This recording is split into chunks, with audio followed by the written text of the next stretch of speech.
नज़र सीधी अगर हो उनकी, बना दे रंक को भी राजा। हो जाए अगर तिरछी तो शुरू हो जाती है भक्तों पर विपत्तियों की साधारण छाया। ऐसे सूर्यपुत्र यमुना जी के भाई हनुमान जी के परम मित्र शनिदेव जी को कोटि कोटि नमन करते हैं। प्रिय श्रोताओं, आज शनिवार के दिन सुनिए शनिदेव की व्रत कथा।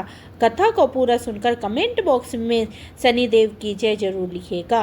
पौराणिक कथा के अनुसार एक बार स्वर्गलोक में सबसे बड़ा कौन है, इस प्रश्न पे सभी 9 ग्रह में विवाद हो गया।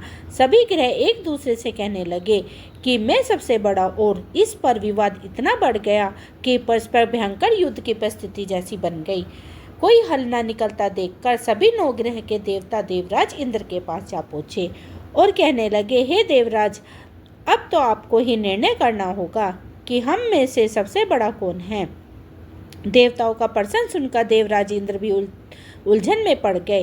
तब देवराज इंद्र कहने लगे, नवग्रह, आपके प्रश्न ने तो मुझे भी उलझन में डाल दिया है।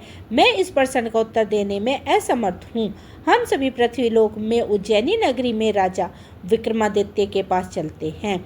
इस प्रकार देवराज सहित सभी 9 ग्रह के देवता उज्जैनी नगरी में जा पहुंचे। महल में पहुंचकर सब देवताओं ने उनसे अपना प्रश्न पूछा। तब राजा विक्रमादित्य भी कुछ देर के लिए परेशान हो उठे, क्योंकि सभी देवतागण अपनी अपनी शक्तियों के कारण महान थे। सभी 9 ग्रह में से किसी भी एक को छोटा या बड़ा कह देना से उनको क्रोध का शिकार होना पड़ सकता था। अचानक राजा विक्रमादित्य को एक उपाय सूझा। क्योंकि राजा विक्रमादित्य को न्याय के लिए जाना जाता था, इसलिए उन्होंने न्याय करने के लिए विभिन्न धातु अर्थात स्वर्ण, रजत, कांसा, ताम्र, सीसा, रांग, जस्ता, भ्रमक और लोहे के 9 आसन बनवाए। धातुओं के गुण के अनुसार सभी आसनों को एक दूसरे के पीछे रखवा कर उन्होंने सभी देवतागणों को अपने अपने सिंहासन पर बैठने के लिए कहा। देवताओं के बैठने के बाद राजा विक्रमादित्य ने कहा, आपका निर्णय तो श्रम हो गया। जो सबसे पहले सिंहासन पर विराजमान है वह सबसे बड़ा है। राजा विक्रमादित्य के निर्णय को सुनकर शनि देवता ने सबसे पीछे आसन पर बैठने के कारण अपने आप को बहुत छोटा जानकर क्रोधित होकर कहा, हे राजा विक्रमादित्य, तूने मुझे सबसे पीछे बैठाकर मेरा अपमान किया है। तू मेरी शक्तियों से परिचित नहीं है। मैं तुम्हारा सर्वनाश कर दूंगा। तब शनिदेव ने कहा, सूर्य एक राशि पर 1 महीना, चंद्रमा 2.25 दिन, मंगल 1.5 महीना और बुध और शुक्र 1 महीना, बृहस्पति 13 महीने रहते हैं। लेकिन मैं किसी भी राशि पर 7 वर्ष अर्थात 7.5 जिसे कहते हैं तक रहता हूँ। बड़े बड़े देवताओं को मैंने अपने प्रकोप से पीड़ित किया है। यहाँ तक कि श्री राम को भी 7.5 के कारण ही वन में जाकर रहना पड़ा था। रावण को 7.5 के कारण ही युद्ध में मृत्यु का शिकार बनना पड़ा था। हे राजा, अब तू भी मेरे प्रकोप से नहीं बच सकता। इसके बाद अन्य ग्रह के देवता तो बड़ी प्रसन्नता के साथ वहां से चले गए, परंतु शनि देवता बड़े क्रोध के साथ वहां से विदा हुए। राजा विक्रमादित्य पहले की तरह ही न्याय करते रहे। उनके राज्य में सभी स्त्री पुरुष बड़े आनंद से अपना जीवन व्यापन करते थे। इस प्रकार कुछ दिन ऐसे ही सुकून से बीत गए, लेकिन उधर शनि देवता अभी तक अपने अपमान को भूल नहीं पाए थे। राजा विक्रमादित्य से बदला लेने के लिए एक दिन शनि देवता ने घोड़े के व्यापारी का रूप धारण किया और बहुत से घोड़ों के साथ उज्जैन नगरी में जा पहुंचे। राजा विक्रमादित्य ने अपने राज्य में किसी घोड़े के व्यापारी के आने का समाचार सुना तो उन्हें भी अपने अश्वपाल को कुछ घोड़े खरीदने के लिए भेज दिया, क्योंकि राजा को घोड़े पालने का बहुत शौक था। अब घोड़े तो बहुत कीमती थे।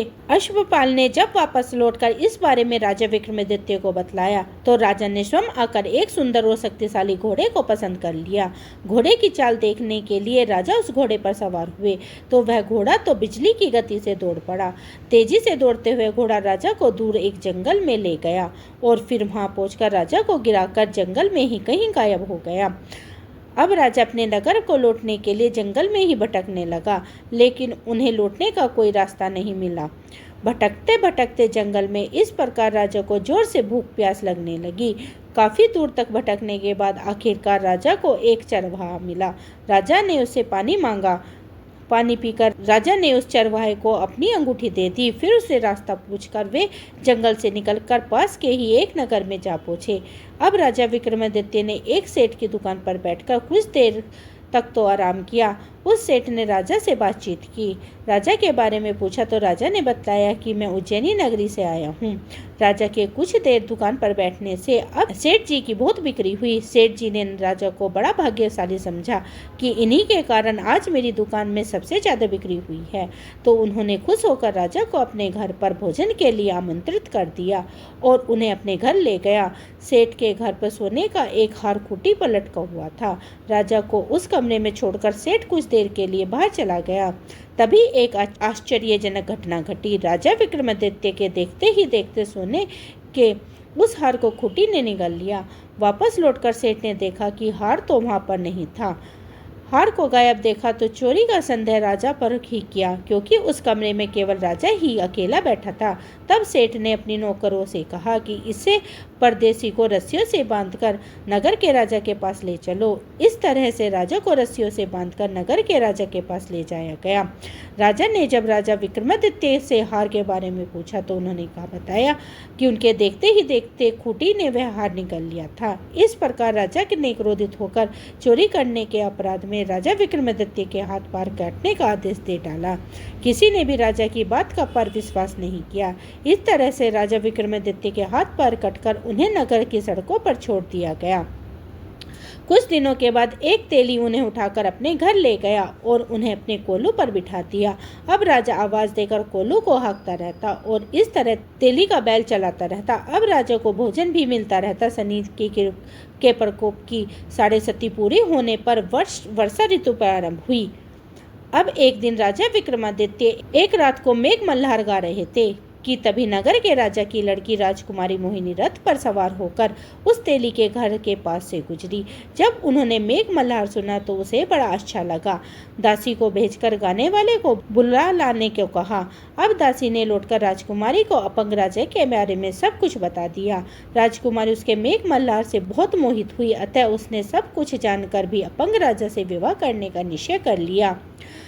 राजकुमारी ने अपने माता पिता से जब यह बात कही कि वह एक अपंग से विवाह करना चाहती है तो वे हैरान रह गए। रानी ने मोहिनी को समझाया, बेटी तेरे भाग्य में तो किसी राजा की रानी होना लिखा है, फिर तो उस अपंग से विवाह करके अपने पाँव पर कुल्हाड़ी क्यों मार रही है।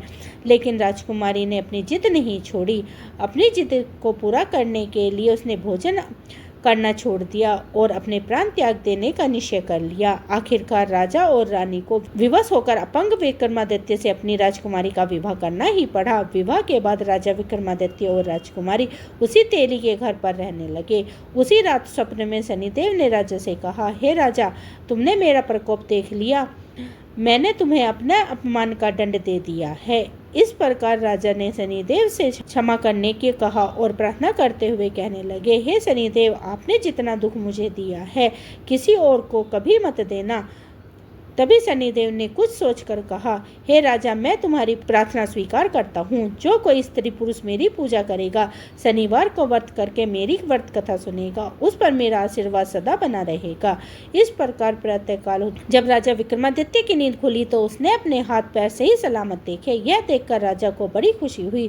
उसने मन ही मन शनि देवता को प्रणाम किया। राजकुमारी भी राजा के हाथ पैर सही सलामत देखकर आश्चर्य में डूब गई।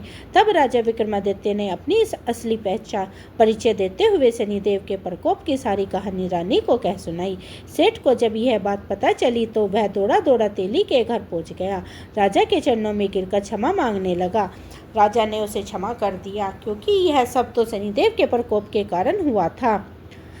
सेठ राजा को अपने घर ले गया और उन्हें भोजन कराया। भोजन करते समय वहां पर एक आश्चर्यजनक घटना घटी। सबके देखते ही देखते उस खूंटी ने हार उगल दिया। यह देखकर सेठ बड़ा प्रसन्न हुआ और सेठ ने अपनी बेटी का विवाह भी राजा के साथ कर दिया। बहुत सारे स्वर्ण आभूषण और धन आदि देकर राजा को अपनी बेटी के साथ विदा कर दिया।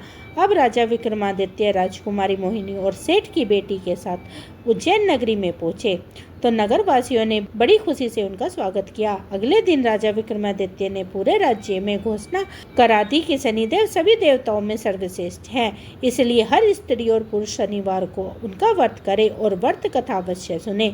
राजा विक्रमादित्य की घोषणा से शनिदेव बड़े प्रसन्न हुए।